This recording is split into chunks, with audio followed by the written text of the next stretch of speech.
Selamat pagi untuk orang tua dan anak didik kami. Selamat tahun baru untuk semua. Ibu mengingatkan kembali tetap mematuhi protokol kesehatan dengan memakai masker, mencuci tangan di air yang mengalir, dan menghindari kerumunan. Hari ini kamu belajar bersama Ibu Adum Sitanggang dari tematik kelas 2, tema 5 pengalamanku, subtema 1 pengalamanku di rumah pembelajaran 4. Adapun tujuan pembelajaran kita hari ini, yang pertama, kamu dapat menuliskan sikap yang sesuai sila kedua Pancasila. Yang kedua, kamu dapat menuliskan puisi singkat yang berjudul Keluargaku.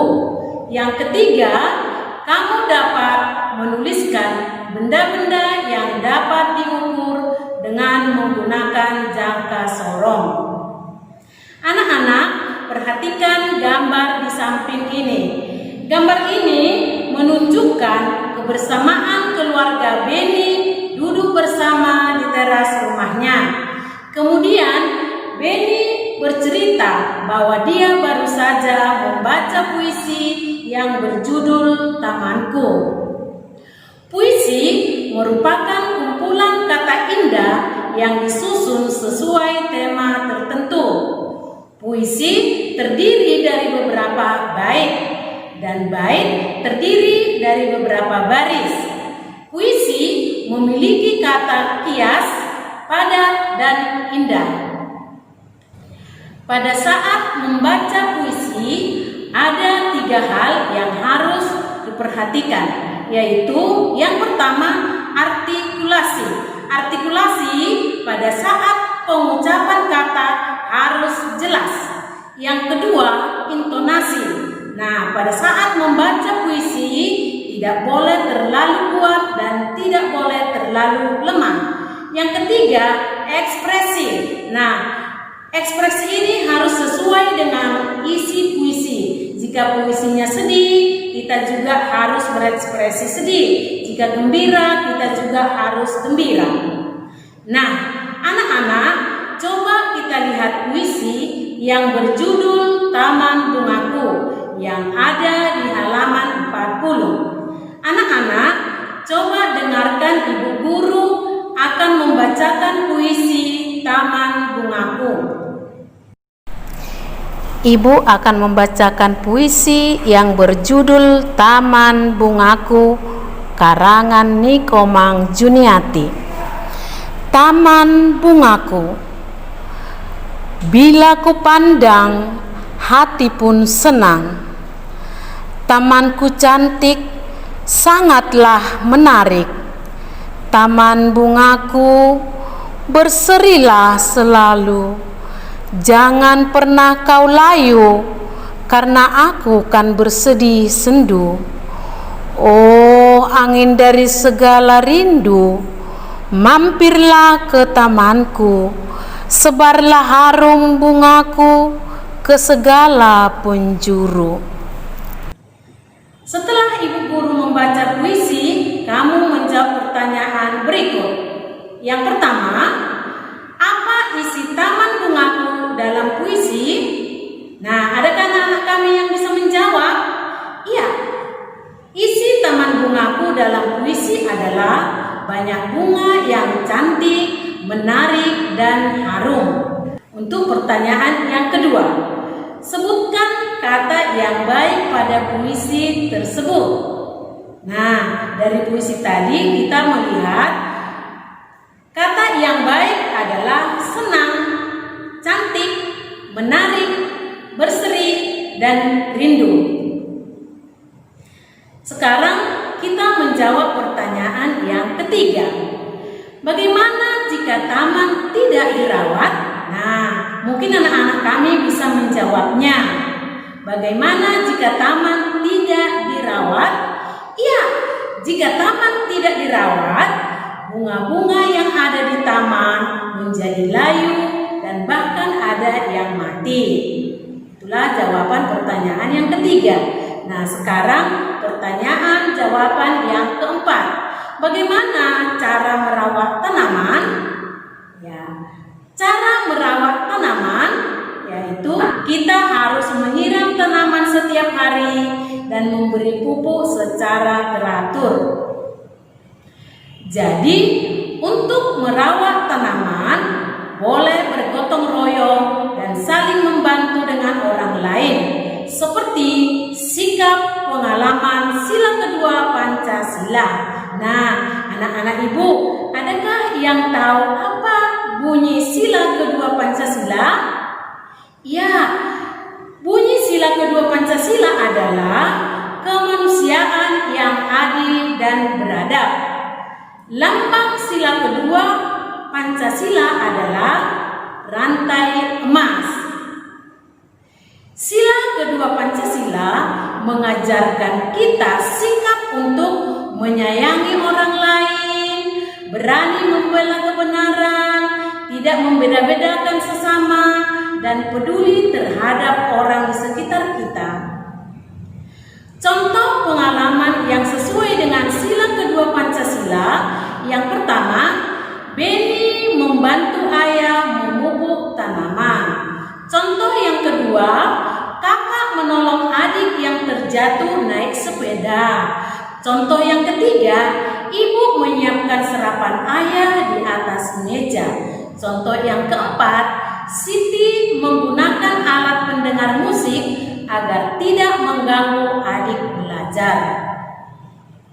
Jadi, makna sila kedua Pancasila adalah bahwa kita bangsa Indonesia harus saling menghargai satu sama lain.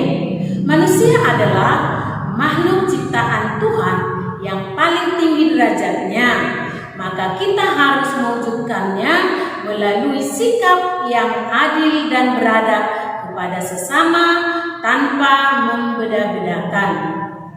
Sekarang ayo mengamati. Amatilah gambar berikut ini yang menunjukkan bahwa Beni dan ayahnya sedang memperbaiki sepeda motornya. Sekarang Beni bertanya kepada ayahnya, "Ayah, apakah nama benda ini?" Beni menunjukkan bendanya kepada ayahnya. Lalu ayah menjawab, "Benda ini disebut jangka sorong." Ayahnya menunjuk benda yang dipegang oleh Beni. Beni bertanya lagi, "Apa kegunaan benda ini ya?" Ayahnya menjawab, "Kegunaan untuk mengukur benda berbentuk lingkaran seperti mur dan pensil." Nah, anak-anak, selain mengukur mur dan pensil, jangka sorong dapat juga mengukur garis tengah benda lainnya seperti cincin dan kelereng. Sekarang perhatikan ibu guru menggunakan jangka sorong untuk mengukur benda. Yang pertama obeng, yang kedua tang, yang ketiga mur, yang keempat pahat, yang kelima kunci pas. Jadi kelima benda di atas dapat diukur menggunakan jangka sorong. Baik anak-anak, di sini ada ibu bawa jangka sorong. Jangka sorong ini dapat digunakan untuk mengukur benda yang berbentuk lingkaran atau berbentuk bulat. Nah, jangka sorong ini ada yang bisa digeser seperti ini. Kemudian ini yang ibu tunjuk adalah yang selalu tetap, ya. Nah, di sini ibu juga akan mengukur benda yang sudah ibu siapkan seperti obeng, kemudian tang, mur, pahat, dan yang terakhir adalah kunci pas. Nah, sekarang coba perhatikan ibu guru untuk mengukurnya. Nah, ibu akan mengukur obeng.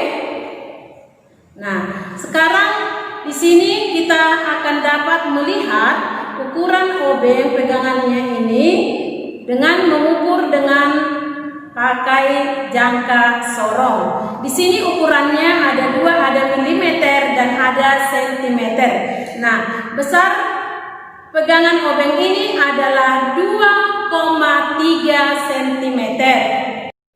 Nah, sekarang Ibu Guru akan mengukur pegangan dari obeng. Nah, di sini sudah terlihat bahwa besar pegangan obeng ini adalah, kita lihat dari satuan sentimeternya adalah 2,3 cm.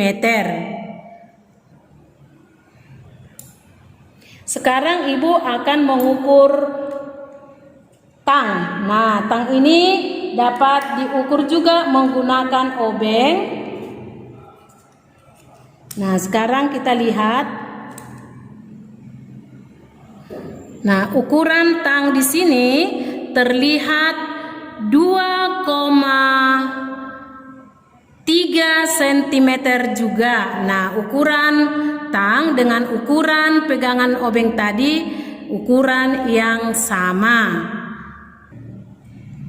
Nah, sekarang Ibu Guru akan mengukur mur. Nah, kita bisa melihat bahwa ukuran mur ini hanya 1 cm ukurannya. Nah, bisa terlihat ya nak ya, ukuran mur adalah kita ukur dengan jangka sorong hanya terlihat 1 cm. Sekarang Ibu Guru mau mengukur besaran dari pahat. Nah, Ibu masukkan dulu ke dalam jangka sorong. Nah, kemudian di sini kita dapat melihat bahwa besaran garis tengah yang kita ukur selalu ya, garis tengahnya pahat adalah terlihat 1,4 cm. 1,4 cm. Guru mau mengukur lebarnya kunci pas. Nah, di sini lebarnya adalah 1,5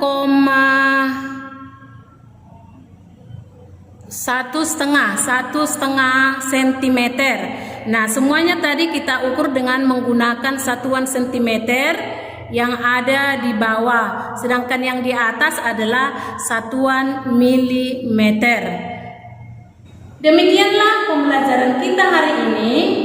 Semoga anak-anak paham tentang bagaimana membuat puisi, menulis contoh sikap pengamalan sila kedua Pancasila, dan menulis contoh benda-benda yang dapat diukur menggunakan jangka sorong.